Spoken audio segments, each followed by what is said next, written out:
కాబట్టి ప్రియ సహోదరి సహోదరులారా, అది దేవుని యొక్క వాక్యం మనం బ్రతికించే, కాబట్టి ఆ వాక్యాన్ని మనం ప్రాధాన్యత ఇవ్వాలి. తర్వాత దేవుని మాట ఒక మనుషుని విశ్వాసము స్థిరపరిచే. చనిపోయిన తర్వాత మనం విశ్వాసంలో స్థిరపడటం అనేది అసంభవం కదా. కాబట్టి మన విశ్వాసం ఎప్పుడు స్థిరపడాలి? బ్రతుకున్నప్పుడు. కాబట్టి మనం బ్రతికించేది దేవుని మాట. దేవుని మాట మనం బ్రతికిస్తుంది కనుక మన విశ్వాసంలో కూడా స్థిరపడాలి. అందుకని బైబిల్ ఒక మాట ఏమిటంటే, విశ్వాసము లేకుండా దేవునికి ఇష్టలై ఉండుట అసాధ్యం అంటే, విశ్వాసము లేని క్రియలు మృతం, విశ్వాసము లేని పని. తర్వాత విశ్వాసం ఉన్న పేరు మాత్రం నీకు ఉండగానే నీవు మృతుడిగానే అంటాడు. ఎందుకంటే వాక్యానుసరమైన జీవితం లేనప్పుడు ఇక నువ్వు ఎంత విశ్వాసం అవుతావు? వాక్యానుసరమైన జీవితం లేనప్పుడు నేను ఎలాగ విశ్వాసం అవుతా, నువ్వు ఎలాగ విశ్వాసం అవుతావు? విశ్వాసి అనే దానికి ప్రజెంట్గా నిదర్శనం మనకు ఎవరు కనపడతారంటే అబ్రహాము కనపడతారు. ఎందుకంటే అబ్రహాము వాక్యము చేత నడిపించబడ్డాడు. ఆమె అబ్రహాము వాక్యము చేత నడిపించబడ్డాడు. దేవుడు చెప్తున్నప్పుడు విన్నాడు, విని దాని ప్రకారం నడిచాడు. అది కాబట్టి విశ్వాసం. దేవునికి స్తోత్రం కలుగుతుంది దాకా. హల్లెలూయా. విశ్వాసం అది.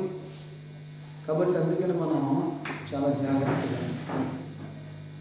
కాబట్టి ఇలాంటి విశ్వాసకి దేవుడు ఒక అధికారం ఇస్తాడు. బాగా గమనించని 3 విషయాలు చెప్తున్నా. ఒకటి, మనం బ్రతుకుతున్నామంటే వాక్యం చేత మనం బ్రతుకుతున్నాం దేవుని మాటను బట్టి. రెండవది, మనం దేవుని యొక్క మాటను బట్టి నడుచుకోవాలి. అప్పుడే మనం విశ్వాసంలో నిలకడగా ఉండగలుగుతాం.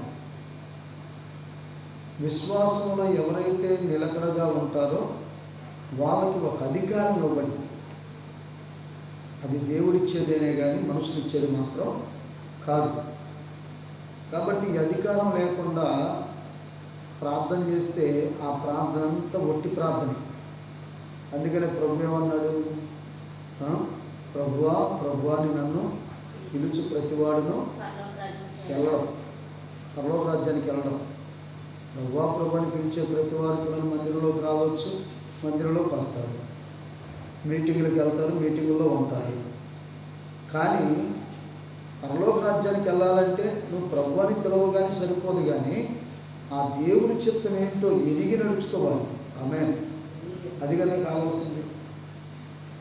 మనల్ని బ్రతికించే వాక్యం మనల్ని విశ్వాసంలో బలపరచాలని, విశ్వాసము చేత నడిపించబడుతున్న వ్యక్తికి దేవుడు ఒక అధికారం ఇస్తాడు. చూడండి, పరిశుద్ధ గ్రంథమైన బైబిల్లో మనం చూస్తూ ఉంటాం. మత్తయి సువార్త 16వ అధ్యాయం 19వ వచనం. మన వాక్యం మనకు ఆధారం అండి. ఈ దినాల్లో చాలామందికి వాక్యంతో పని లేదు. ఒక మనిషి ఏదని చెప్తే చాలు, ఇంక అదే. కాబట్టి అలాగనే వాళ్ళు చెప్పేవాళ్ళు కూడా అలాగనే ఉన్నారు. నేనేం చెప్తున్నానో అదే నిజం అన్నట్లుగా. కానీ ప్రజెంట్లో నువ్వు చెప్పేది నిజమో, నేను చెప్పేది నిజమో, ఇంకొకరు చెప్పేది నిజమో అనటానికి వాక్యం చూడాలి. ఆమేన్. వాక్యం అనేది చాలా ప్రాముఖ్యమైనది మనుషుడికి. ఇవాళ వాక్యంతో సంబంధం లేదు చాలామందికి, వాక్యాలతో సంబంధం ఉండదు అండి. ప్రజెంట్లాగా వాక్యం లేకుండా చాలామంది వాక్యానికి వ్యతిరేకంగా నడుస్తూ ఉంటారు. అలాంటి వారు ప్రార్థన చేస్తే దేవుడు వింటాడా? మీరు ఎవరో నాకు తెలియదు అన్నాడు. ఇప్పుడు చదవండి ఈ మాటని. మత్తయి సువార్త 16వ అధ్యాయము 19వ వచనం. పరలోక రాజ్యం యొక్క తాళపు చెవులు నీకు ఇచ్చెదను. నీవు భూలోకమందు దేన్ని బంధించుదువో అది పరలోకమును బంధింపబడును.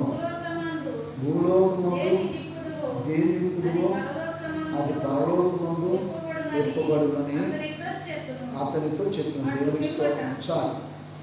ఈ మాటని ఎవరు చెబుతున్నారు? ప్రభువైన యేసుక్రీస్తు వారు పేతురు అనే సహోదరుడికి చెబుతున్నాడు. అసలు పేతురు యొక్క జీవితం ఏంటి అసలు? ఆయన చేపలు పట్టుకునేవాడు, జాలరు. అలాంటి వ్యక్తిని ప్రభు అన్నాడు, నువ్వు నన్ను వెంబడించు, నేను మనుషులు పట్టు జాలరులుగా చేస్తున్నాను. కాబట్టి ప్రభువుని వెంబడించు. కాబట్టి వెంబడిస్తున్న ప్రభువుని ప్రభువుని వెంబడిస్తున్నాడు. ప్రభువుని వెంబడిస్తున్న పేతురుతో ప్రభు అంటున్నాడు, ఈ మాట చెబుతూ ఉన్నాడు. ఏ మాట చెబుతున్నాడంటే చూడండి, ఆ పై వచ్చినలో ఈ మాటను మనం చూస్తూ ఉంటాం. నువ్వు పేతురును ఈ బండ మీద నా సంఘమును కట్టుదును, పాతాళలోక ద్వారములు దాని మీద నిలవనేరమని నీతో చెప్పుచున్నాను. ఆ మాట చెప్పిన తర్వాత ఇప్పుడు అతను అంటున్నాడు, పరలోక రాజ్యం యొక్క తాళపు చెవులను నీకు ఇస్తాను. ఒక్క నిమిషం. పరలోక రాజ్యం యొక్క తాళపు చెవులు. నిజంగా ఒక ఇంటికి సంబంధించిన తాళాలు ఎవరికి ఇస్తారు? నమ్మకంగా ఉండేవారికి మాత్రమే ఇస్తారు. నమ్మకం లేనివాడికి ఎవరు అని వాడికి ఎందుకులేరా అని అంటారు. ఎందుకంటే నమ్మకం లేనివాడు అంటే దొంగల చేతికి ఏదో సామెత అంటూ ఉంటారు. అసలు మనం దొంగల చేతికి తాళాలు ఇవ్వాలి. అసలు దొంగల చేతికి తాళాలు ఇస్తే ఏమవుతుంది చెప్పండి? ఏమైంది? ఉంచుతాడా? కాబట్టి ప్రియదేవులారా చూడండి, నమ్మకస్తులకు మాత్రమే ఏమిస్తారు? ఇంటి తాళాలు ఇస్తారు, బీరువా తాళాలు ఇస్తారు, లేకపోతే ఇంటి బాధ్యతలు అప్పగిస్తారు. అవునా కదా? నమ్మకస్తులకు మాత్రమే దేని మీదైనా ఒక దాని మీద మరి ఆ అధికారం ఇస్తారు. నమ్మకస్తులైన వారికి మాత్రమే. కాబట్టి ప్రియ సోదరి సోదరులారా, పరలోక రాజ్యం అంటే సామాన్యమైనది కాదని కదా. పరలోక రాజ్యం అనేది సామాన్యమైనది కాదు. మరి పరలోకపు రాజ్యం యొక్క తాళపు చెవులను దేవుడు ఎవరికి ఇస్తానంటున్నాడు? అంటే ఎంత అధికారం ఇచ్చాడండి ఆమె. ఎందుకు ఇంతటి అధికారము నిజంగా పేతురుకి దేవుడు ఇచ్చాడు అని అంటే, పేతురు దేవుని పని విషయంలో నమ్మకంగా ఉన్నాడు. ఆమె పిలుపు విషయంలో ఒడిదుడుకులు ఉన్నాయి, సరి చేసుకున్నాడు. 3 నెలల సువార్త పరిచర్యలో ఒడిదుడుకులు ఉన్నాయి. యేసుక్రీస్తు ప్రభువుని వెంబడిస్తున్నప్పుడు ఒడిదుడుకులు ఉన్నాయి. ఈ ఒడిదుడుకుల్ని తర్వాత ఎప్పుడు సరి చేసుకున్నాడంటే, యేసుక్రీస్తు వారి శిలువ మరణం తర్వాత మరలా ఆయనకు ప్రత్యక్షమైనప్పుడు దేవుని ప్రత్యక్షతలో సరి చేసుకున్నాడు, సరిదిద్దుకున్నాడు. కాబట్టి సరిదిద్దుకున్న తర్వాత పరిచర్యను ప్రారంభించాడు. చూడండి, నిజంగా పేతురు గారి ప్రసంగాన్ని విన్న ఆ ప్రజలు, దాదాపుగా 3000 మంది మార్చబడ్డారు. ఆమె 3000 మంది. ప్రియ సోదరి సోదరులుగా, అంటే పేతురు ఎంత ప్రార్థనాపరుడు, ఎంత నమ్మకస్తుడు. దేవుని యొక్క పని విషయంలో బహుశ్రద్ధ కలిగిన వాడు. అసలు ప్రభు అంటే ఎవరో నాకు తెలియదు అన్న వ్యక్తి 3.5 సంవత్సరాల తర్వాత ఆ శిలువ మరణాన్ని, యేసు ప్రభుని శిలువ మరణానికి అప్పగించినప్పుడు ఏం చేశాడు? ఆయన ఎవరో నాకు తెలియదు అన్నాడు. కానీ ప్రభు యొక్క సూచన ఇచ్చాడు ఆయనకి. ఆ సూచనతో పశ్చాత్తాపడ్డాడు. కాబట్టి ఇంకొక దానికంటే ముందు పేతురు యేసుక్రీస్తు ప్రభువును పట్టుకోబోతుంటే ఏం చేశాడు? వెళ్ళి అక్కడ ఉన్న సైనికుని యొక్క కత్తిని తీసి వాటిని చంపాలని చూశాడు, కానీ బహుశా తక్కువ కలిగాడు. చెబుతే యేసు ప్రభు అన్నాడు, కత్తి పట్టుకున్నవాడు కత్తితో మరణిస్తాడని. సరే, ఇక తర్వాత పేతురు గారు ఈ సువార్త పరిచర్యలో కత్తి పట్టుకున్నాడా అంటే ప్రదేములా కత్తి పట్టుకున్నా. కానీ ఏంటి, నిజంగా పాపాన్ని ఖండించే కత్తి అనగా దేవుని యొక్క వాక్యము పట్టుకొని నడిచాడు. ఆమేన్. హల్లెలూయా. ఈరోజు నేను అడుగుతున్నాను, వాస్తవంగా మారు మనసు పొందానని చెప్పుకుంటున్నావు రండి, సంఘంలో విశ్వాసిగా ఉన్నానని చెప్పుకుంటున్నావు. ఈ రోజున సంఘంలో నేను ఎంతవరకు నమ్మకంగా ఉన్నాను? పరిశుద్ధాత్మ దేవుడు నేను అడుగుతున్న ప్రశ్న ఇది. సంఘంలో నువ్వు ఎంతవరకు నమ్మకంగా ఉంటున్నావు? ప్రజెంటులారా, సంఘంలో నమ్మకంగా ఉంటామంటే దాని అర్థం ఏంటో తెలుసా? నిజంగా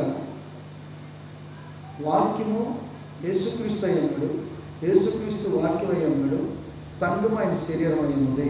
ఆమె సంఘం ఇప్పుడు ఎవరి శరీరం? దేవుని శరీరం.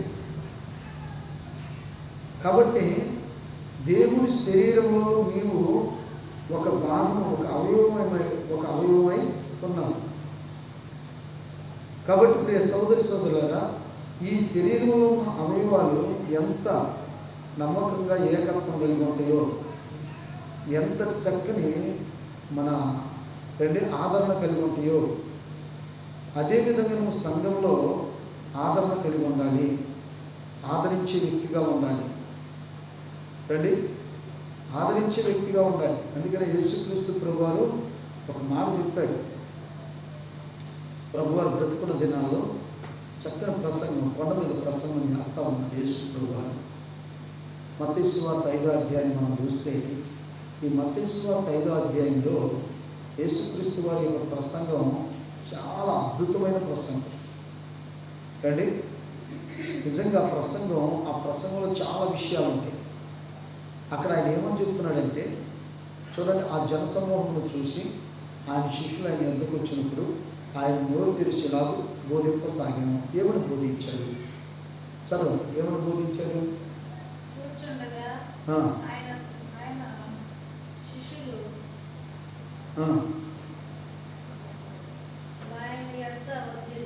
ఆయన ఎందుకు వచ్చింది?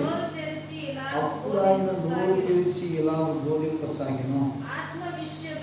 చూడండి, ఆత్మ విషయమై దీనులైన వారు ధన్యులు వారిని అని చెప్తున్నారు.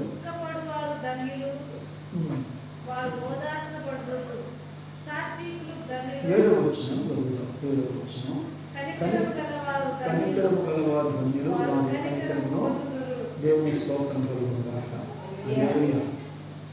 నిజంగా ఈ రోజున విశ్వాసాన్ని చెప్పుకుంటున్న నీవు సంఘములో ఉన్న వ్యక్తులు ఎవరు చెప్పండి. ఇప్పుడు నేను ఒక మాట చెప్తాను మీకు. వాక్యము యేసుప్రభు అయినాడు, యేసుప్రభు వాక్యం అయినాడు, సంఘము ఆయన శరీరం అయినది. అవునా? ఇప్పుడు సంఘంలో ఉన్న ప్రతి వారు కూడాను ఆయన శరీరంతో పోల్చబడ్డారు. అంటే నువ్వు సంఘంలో ఒక అవయవాన్ని, సంఘంలో నువ్వు ఒక అవయవం. ఇప్పుడు సపోజు నువ్వు కుడికన్ను అనుకో, సంఘంలో ఉన్న వ్యక్తులు ఎవరో ఒకరు ఎడమ కన్ను. కాబట్టి ఇప్పుడు ఎడమ కన్నుకి కాస్త నొప్పి తగ్గుతుంది. ఇప్పుడు కుడికన్ను ఏం చేస్తుంది?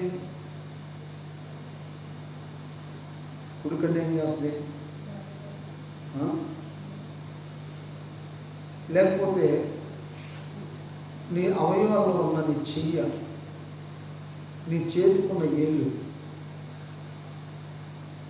ఇవన్నీ ఏం చేస్తాయి?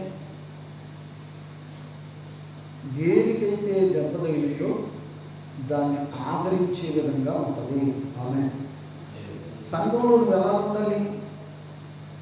ఏంటి, ఎవరికో ఒక సమస్య వచ్చింది. సమస్య రాగానే ఇక ఏం చేయాలి? ఇప్పుడు ఆ సమస్యను అర్థం చేసుకుని సంఘం నుంచి ఉండిపోవాలా? ఏం చేయాలి?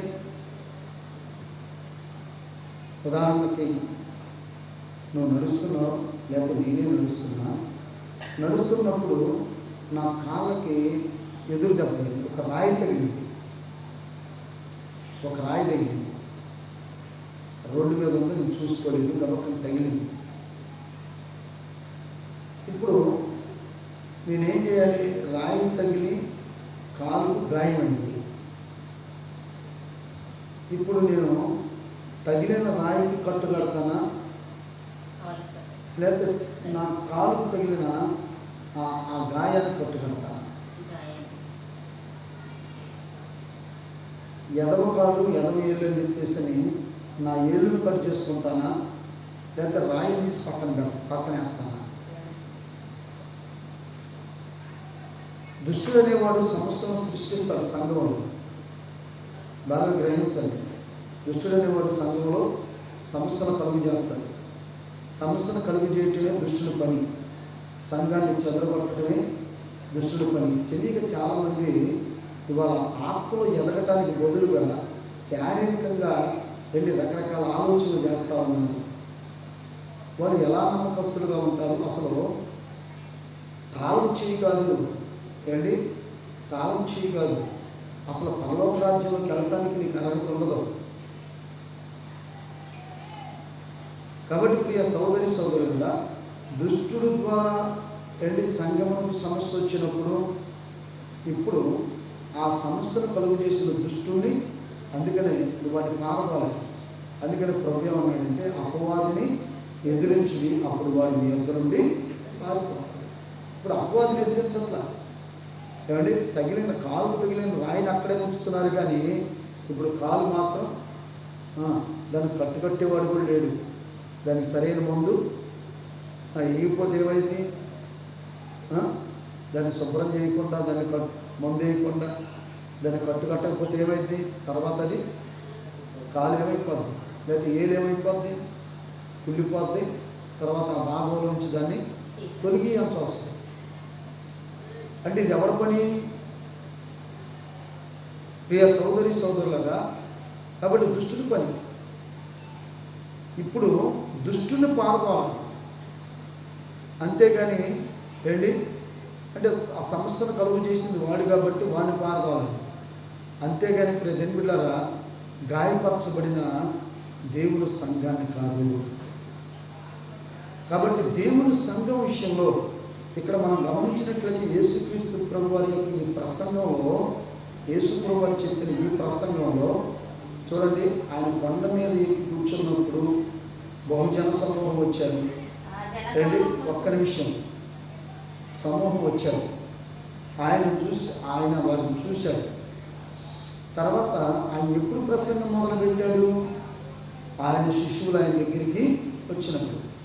ఇప్పుడు ఆయన శిష్యుల్లో పేతురు గారు ఉన్నారుగా, పేతురు గారు కూడా వచ్చారు. ఇప్పుడు ఎవరైతే ఆయన్ని సువార్త పని కొరకు పిలుచుకున్నాడో రండి, వారు కూడా బోధ అవసరం. ఆమేన్, హల్లెలూయా. ప్రత్యేకించబడిన వారు కూడా బోధ అవసరం. వచ్చిన వారికే కాదు, రక్షింపబడిన వారికే కాదు, రక్షణ లేని వారికి బోధ అవసరం. రండి, దేవుని పరిచర్యలో పరిచారకులుగా ఉన్నవారికి కూడా వాక్యం అవసరం. ఈ వాక్యం ఎందుకు అవసరం అంటే, వాక్యం నిన్ను బ్రతికేస్తుంది. ఆ వాక్యం చేత నువ్వు నడిపించబడితే నమ్మకమైన విశ్వాసిగా నువ్వు సంఘములో ఉంటావు. నమ్మకమైన విశ్వాసిగా నువ్వు సంఘములో ఉన్నప్పుడు దేవుడు నీకు కొన్ని అధికారాలు ఇస్తాడు. ఆమేన్. ఆ అధికారాన్ని పొందుకోవాలంటే నువ్వు నమ్మకంగా ఉండాలి సంఘంలో. అంతేగాని ప్రియదేవులారా రండి, ఇదిగో ఆ గంప కిందకి వెళ్తే అదిగా చేయాల్సి ఉంది. చాలా జాగ్రత్తగా విశ్వాసమైన వారు వెళ్ళి చాలా జాగ్రత్తగా గమనించాలి. దేవుడు లెక్కడగబోతున్నాడు. దేవుడు ఖచ్చితంగా లెక్కడుగుతాడు. లెక్కడిగినప్పుడు నీ సమాధానం ఏంటి? ఏం చెప్తావు? ఏం చెప్తావు? ప్రతి ఇంట్లో చూడండి, లెక్కడిగినప్పుడు అయ్యా ఏమైందయ్యా అంటే ఉదాహరణకు మీకు ఒక మాట చెప్తానండి.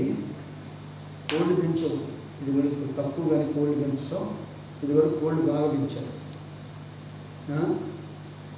కోడిని పెంచుతా, దానికి మేత వేస్తా, కోడిని పెంచుతా ఉన్నప్పుడు అది గుడ్డింట్లో పెట్టకుండా, ఈ గంప కింద పెట్టకుండా వేరే గంప కింద వేరే చోటకి పెట్టిందనుకో, ఈ కోడి కలిగిన యజమానుడు ఊరుకుంటాడా?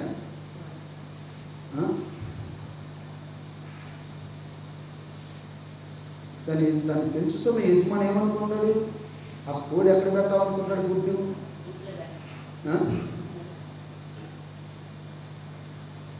నా యొక్క ఇంటి పరిధిలోనే, నా కాంపౌండ్ వాళ్ళలోనే అది పెట్టాలి.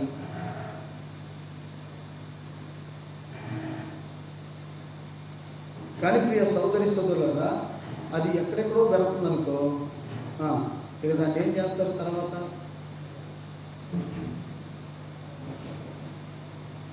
కాబట్టి దాని యజమానుడు సహించలేడు. దేవుడు నిన్ను ఏ స్థానంలో పెట్టాడో, దేవుడు నిన్ను ఎక్కడ ఆయన దేని కొరకు నిన్ను నియమించాడో అక్కడ నువ్వు నమ్మకంగా ఉండాలి. ఆమేన్. నీ విశ్వాస జీవితంలో నువ్వు అక్కడ నీ పరిచర్య విధానం అక్కడ నమ్మకంగా చేయాలి. నువ్వు నమ్మకంగా ఉంటేనే ఏమండి, నువ్వు నమ్మకంగా ఉంటాను. అందుకనే యేసుప్రభు ఒక ఉపమానం చెప్పాడు. ఈ కొంచెంలో నువ్వు నమ్మకంగా ఉన్నావు కనుక అనేకమైన వాటి మీద నిన్ను ఏమన్నాడు ఆయన? అధికారిగా నియమిస్తున్నా. ఆమేన్. కొంచెంలో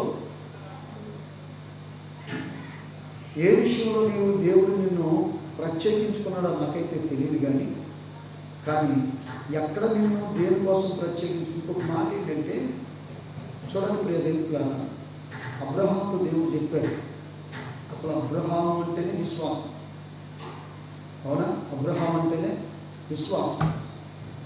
కాబట్టి విశ్వాసముకు నిదర్శనం ఎవరంటే అబ్రహాము. నిజంగా దేవుని నమ్మాడు, అది అతనికి నీతిగా ఎంచబడింది. దేవుని నమ్మాడు, అది ఆయనకు ఆశీర్వాదకరంగా మార్చబడింది. కాబట్టి నమ్మిన దేవుడు అంటే అబ్రహాము పిలిచినప్పుడు అబ్రహాము దేవుని నమ్మాడు. అంటే ఏ దేవుడినైతే అబ్రహాము నమ్మాడో ఆ దేవుడు అబ్రహాంతో అంటున్నాడు, నీకు ఒక్కడిగా నీ కుమారుని అనగా ఇస్సాకును తీసుకొని మోరియా దేశానికి వెళ్ళి అక్కడ నాకు బలిగా నీ బిడ్డను అప్పగించాను. ఎన్ని రోజులు ప్రయాణం ఉండేది? 3 రోజులు ప్రయాణం. ఎన్ని రోజులు? 3 రోజులు ప్రయాణం. ముసలోడు 3 రోజులు ప్రయాణం చేశాడు. దేవునికి స్తోత్రం కలుగుతుందా?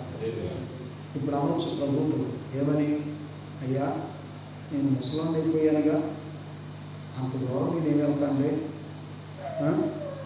అనొచ్చుగా. అలా దేవుడు ఏం చెబుతున్నాడో దాన్ని చేయటమే నమ్మకత్వం. దేవుడు ఆయన ఎక్కడైతే తన కుమారుని బలిగా అర్పించమన్నాడో అక్కడ అర్పించటమే నమ్మకత్వం.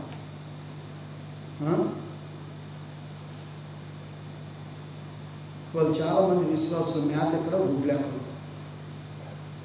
అవునా కదా? అంటే దాని అర్థం చెప్పండి. మరి దక్షిణ భాగాలు కానీ కానుకలు కానీ ఇంకెక్కడికెక్కడికో వెళ్తూ ఉంటాయి.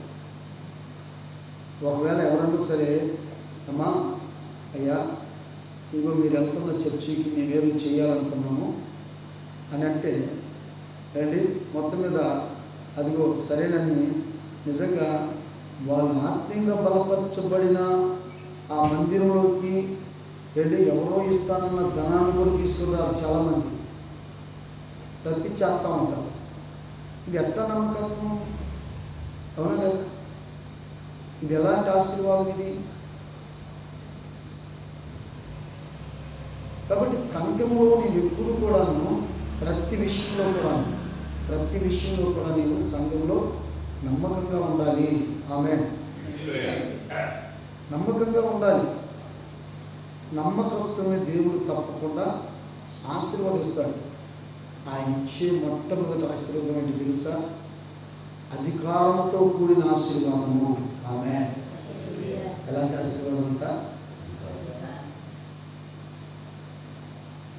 ఎంప్లరా ఇక ఇలాంటి నమ్మకస్తుడు ఒక విషయాన్ని చెబితే చాలుకంతే దేవుడు దాన్ని ఆమోదించేస్తాడు.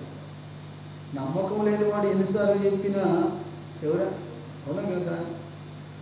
నీ ఇంట్లోనైనా సరే నీ భర్త నమ్మకంగా లేదనుకో, భార్య నమ్మకంగా లేదనుకో, నువ్వు ఎంత చెప్పినా ఎంత బోధించినా వెనకాల మరి పిల్లలను పంపుతారు. అదే మీ నాన్న ఏదో చెప్పి తీసుకెళ్ళాడు కానీ ఒకసారి వీళ్ళు చూసి రాని తల్లి అంటారు.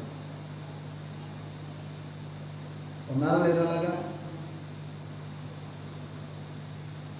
ప్రియదేవులారా చూడండి, ఈయనకి చెప్పాడు, అబ్రహాముకి చెప్పాడు, అబ్రహామా నువ్వు మోరియా దేశానికి వెళ్ళి, మోరియా దేశంలో పర్వతాలు ఉన్నాయి కాబట్టి నేను నీకు చూపించబో పర్వతములో ఒక దాని మీద నీ కుమారుడు నాకు బలిగా అర్పించమంటే 3 రోజులు ప్రయాణం చేసిన తర్వాత అయ్యా నేను వెళ్ళలేనయ్యా పైకి అల్లా తన పనివారు చెప్తున్నాడు, మీరు ఎక్కడే ఉండండి, నేను నా కుమారుడు పైకి దేవుడు ఎక్కడైతే చూపించాడు, ఏ పర్వతంలో చూపించాడు అండి, నువ్వే సంఘంలోనైతే స్థాపించబడ్డావు, రూపింపబడ్డావు, ఆత్మీయంగా ఎదిగావు ఏమండి ప్రజలారా, అక్కడ నీ ప్రార్థనా జీవితం, అక్కడ ఏమండి నీ యొక్క ఏదైనా సరే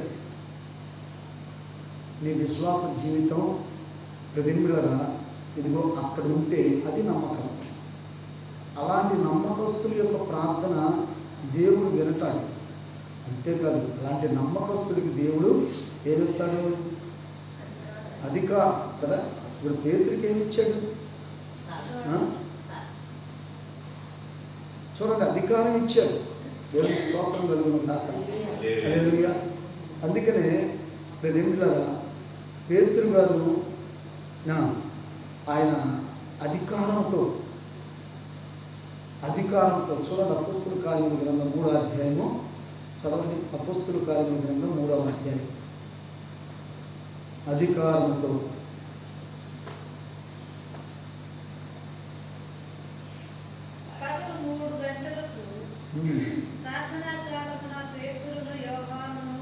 ఎవరెవరంట? పేతురును యోహానును దేవాలయంలోనికి ఎక్కి వెళ్ళుచుండగా పుట్టినది మొదలుకొని కుంటివాడి అయిన ఒక మనుషుడు మోసుకొని పోవచ్చుండెను. వాడు దేవాలయంలోనికి వెళ్ళి వారిని భిక్షమడుగుటకు ప్రతి దినము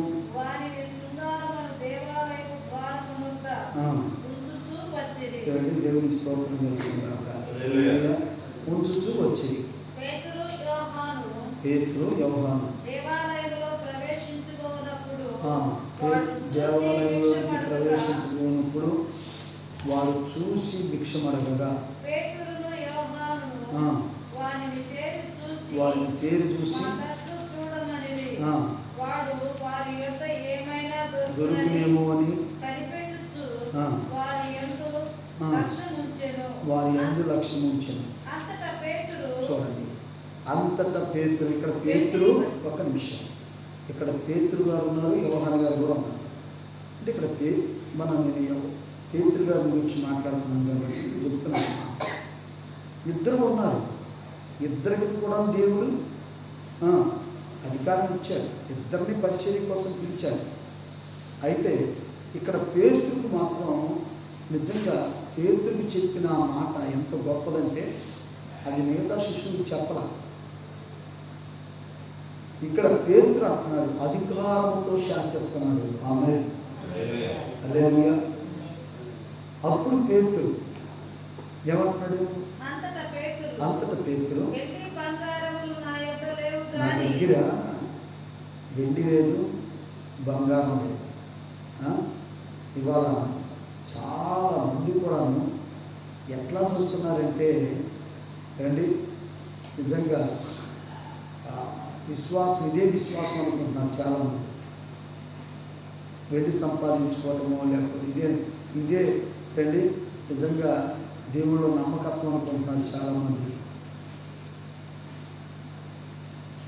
కాబట్టి చాలామంది కూడా అనుకునేది ఏంటంటే నిజంగా వాళ్ళ దగ్గర దేవుడు ఉంటే వాళ్ళు ఎందుకు అలాగ కరువుతో ఉంటారు? దేవుడు వాళ్ళ దగ్గర ఉంటే వాళ్ళ కుటుంబం ఎందుకు అట్లా ఉంటుంది? దేవుడు వాళ్ళ దగ్గర ఉంటే అసలు ఏది కొంచెం కూడా అభివృద్ధి కనపడట్లేదే అని సాగదీసేవాళ్ళు చాలామంది ఉంటారు. వాళ్ళని చూసి భయపడదు, అధైర్యపడదు. కాబట్టి ఇదిగో పులిని చూసి నక్క వాతలు పెట్టుకున్నట్టుగా నీ విశ్వాస జీవితంలో ఎన్ని రకరకాల సమస్యలు తెచ్చుకోమాక. నీ విశ్వాసం యొక్క ఆ విశ్వాసం యొక్క పరిమాణం, ఆ విశ్వాసానికి సంబంధించిన విశ్వాస జీవితం ఏంటి అనేది నీకు తెలుసు. కాబట్టి ఎవరో ఏదో అన్నారని కృంగిపోమాక. దేవునికి స్తోత్రం కలుగును గాక. చూడండి ప్రియలారా, పేతురు దగ్గర ఏమి లేదంట, వెండి లేదు, బంగారం కూడా లేదు. కానీ ఎవరిని కలిగి ఉన్నాడు? యేసుక్రీస్తు ప్రభువును కలిగి ఉన్నాడు. యేసుక్రీస్తు ఇచ్చిన అధికారమును కలిగి ఉన్నాడు. ఆమేన్. ఏం కలిగి ఉన్నాడైనా? అధికారమును కలిగి ఉన్నాడు. దేవులారా, ఇంతటి అధికారం కలిగి ఉండటానికి ఇతడు దేవుని ఎదుట ఎంత నమ్మకస్తుడుగా ఉన్నాడండి. ఉన్నాడా లేదా? మాట్లాడక నమ్మకంగా ఉన్నాడా లేదా?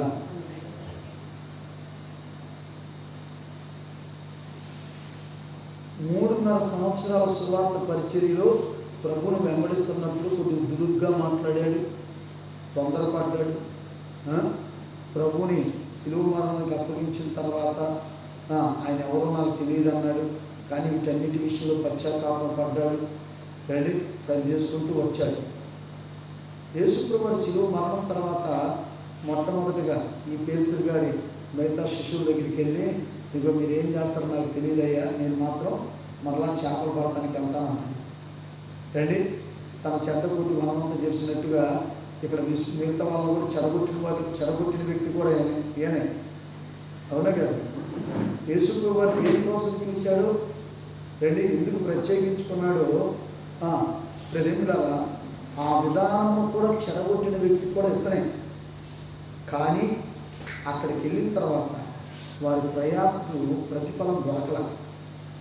కానీ ప్రభు వారికి ప్రత్యక్షమైన వారితో మాట్లాడిన తర్వాత గ్రహించాడు పేతురు. రండి, వెంటనే వస్త్రహీనుడై ఉన్నాడు కనుక ఏం చేశాడంట? ఆ యొక్క సముద్రంలో దూకేశాడు. పశ్చాత్తాపడ్డాడు. ప్రేమిలారా, ఇప్పుడు ఒక అనుభవానికి వచ్చాడు. ప్రార్థన చేశాడు, పరిశుద్ధాత్మను పొందుకున్నాడు. రండి, ఇక నమ్మకంగా నేను పని చేయాలనుకున్నాడు. అందుకని ఆయన దగ్గరికి ఏది వచ్చినా సరే, వెండి వచ్చింది, బంగారం వచ్చింది, నాణ్యాలు వచ్చింది, అన్నీ వచ్చినా సరే ఏటిని కూడా దాచుకోవాలి. ఆమె ప్రతిలో అన్నీ కూడాను చక్కగా పంచిపెట్టేశాడు. వీగా నాకు కావాల్సింది, అసలు వీటితో నాకు పని ఏంటి? కాబట్టి దేవుడు నాకు అవసరం, దేవుడు ఇచ్చిన అధికారం ఇది ఉంటే చాలు. హల్లెలూయా. కాబట్టి ఇప్పుడు అధికారమును పొందుకున్న ఇతను రెడీ యేసుప్రభువు వారు బ్రతుకున్నప్పుడే చెప్పాడు. ఏమని చెప్పాడు? ఇదిగో ఈ బండ మీద నా సంఘాన్ని కడతాను, దాని ఎదుట వేదనకరమైనది ఏది కూడా ఉండదు, నీకు నేను పరలోక రాజ్యం యొక్క తాళపు చెవులు ఇస్తున్న అధికారము. దేవునికి స్తోత్రం కలుగుతాక. హల్లెలూయా. అందుకని అన్నాడు, నువ్వు భూమి మీద దేన్నైతే బంధిస్తావో పరలోకం అది బంధించబడను అధికారం ఇచ్చాడు. భూమి మీద దేన్నైతే నింపుతావు పరలోకం ముందు తిప్పబడను. అధికారం ఎట్లా వస్తుంది? నువ్వు మోసాలు చేసుకుంటా, దొంగతనాలు చేస్తా, ఏంటి, లేకపోతే ఇతరులు దొంగిలించి నీదని చెప్పుకుంటా, ఏంటి, అసలు వాక్యానుసరమైన జీవితం నీలో లేకపోతే అధికారం నువ్వు పొందినట్టేనా?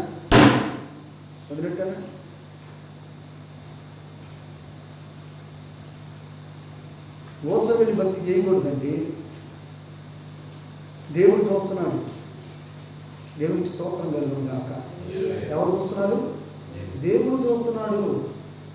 దేవుడికి అన్నీ తెలుసు అండి. ఆయన మన తల మీద ఎన్ని వెంట్రుకలు ఉన్నాయో, నీ తల మీద ఉన్న వెంట్రుకలు నీకు లెక్క లేకపోవచ్చు, కానీ దేవుడికి తెలుసు. ఆయన నువ్వు ఎలా ఉన్నావు, నీ ప్రవర్తన ఏంటి, నీ ఆలోచన ఏంటి, నీ ఉద్దేశాలు ఏంటి, నువ్వు ఎవరిని ఎట్లాగా మోసం చేసావు ఏంటి, ఏ విధంగా నువ్వు వాక్యానికి వ్యతిరేకంగా నడుస్తున్నావు.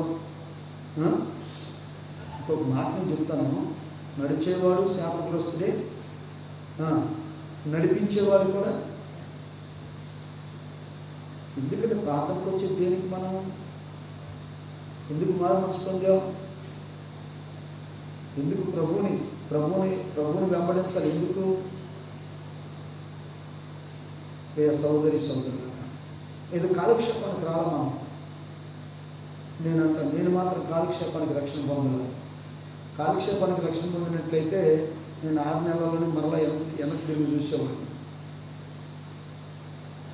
నేను ఒక నిశ్చయితని మారు మనసు పొందాను. ఏంటంటే నాకు పరలోక రాజ్యం కావాలి. ఈ భూమి మీద ఏది కూడా శాశ్వతం కాదు. కాబట్టి మోసాలు చేశాను.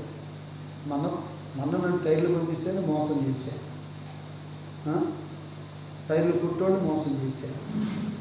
భిక్షాబళ్ళంలో మోసం చేశాను. మోసం చేసి మొత్తం మరి నేను డబ్బుల కోసమే అవన్నీ కూడా నా ఇష్టానుసారం ఖర్చు పెట్టుకునేవాడిని. ఇప్పుడు అదే మోసం నేను ఎక్కడ చేయాలేక? వేరే వాళ్ళు నేనెందుకు దొంగిలించాలి? నాకు అవసరమా? ఒకవేళ నేను దొంగిలించాను అనుకో, నేను ఎక్కడ ఉంటాను ఇప్పుడు? కాబట్టి దేవుడిచ్చిన అధికారం, దేవుడిచ్చిన రక్షణతో నువ్వు రక్షణను పొందిన తర్వాత నువ్వు సంఘంలో నమ్మకంగా ఉంటే, నమ్మకంగా ఉన్న నీకు దేవుడు అధికారం ఇస్తాడు. కాబట్టి అట్టి అధికారము నువ్వు పొందుకొని ఉండాలి.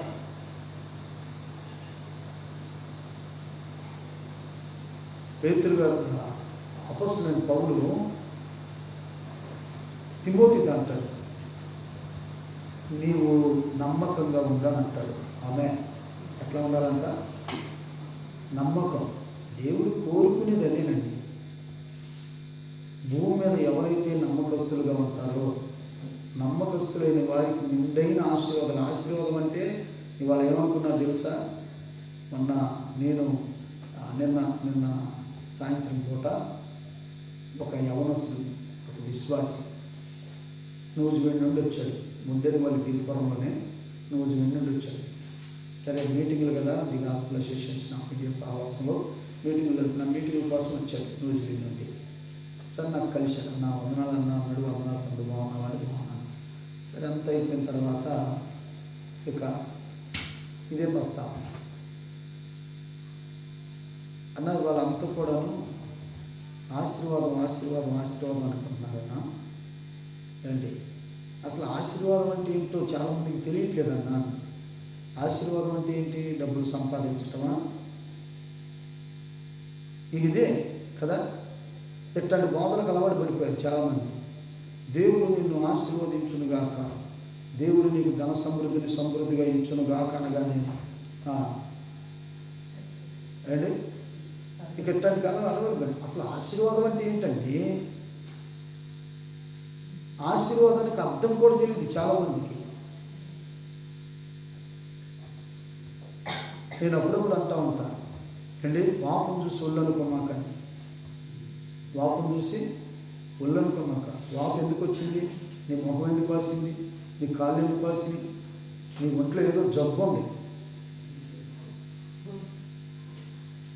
నీ ఒంట్లో ఏదో జబ్బు ఉంది కాబట్టి నీ ఒళ్ళు వాసింది, నీ కాళ్ళు వాసింది, నీ మొహం వాసింది.